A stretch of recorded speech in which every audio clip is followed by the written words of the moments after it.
আপনি কি অনেক চেষ্টা করে সেভিংস করতে পারছেন না? তাহলে প্রবলেম ইনকাম না, প্রবলেম হচ্ছে হ্যাবিট।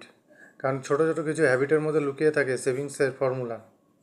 অনেকেই ভাবে যে ইনকাম কম তাই সেভিংস হচ্ছে না। আসলে কিছু হ্যাবিট পরিবর্তন করলেই আপনার কিন্তু সেভিংস চালু হয়ে যাবে। 5টি রুল আপনাকে ফলো করতে হবে বা 5টি হ্যাবিট আপনাকে কন্ট্রোল করতে হবে। 1 নম্বর হচ্ছে আপনার অনলাইন অর্ডার। আপনি অনলাইনে যে কোনো জিনিস দেখলেই সঙ্গে সঙ্গে অর্ডার করে দিচ্ছেন, এই জিনিসটাকে আপনাকে কন্ট্রোল করতে হবে। 2 নম্বর হচ্ছে অনলাইন ফুড অর্ডার।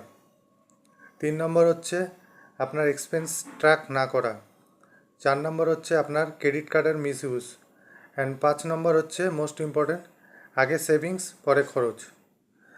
কারণ হচ্ছে আপনি যদি আগে খরচ করে ফেলেন তাহলে আপনার সবসময় সেভিংস শেষ হয়ে যাবে। সেই জন্য একটা রুলস আছে, সিম্পল রুলস, সেটা হচ্ছে income minus saving equal to expense. আগে সেভিংস পরে খরচ। নমস্কার, আমার নাম জয়ন্ত দাস, আমি IRDA সার্টিফাইড অ্যাডভাইজার। তো আপনার যদি এই ধরনের প্র্যাকটিক্যাল ফিনান্সিয়াল টিপসের প্রয়োজন হয় বা মানি ম্যানেজমেন্ট টিপসের প্রয়োজন হয় তাহলে ফলো অথবা সাবস্ক্রাইব করবেন জয়ন্ত দাস BFSI চ্যানেলটি।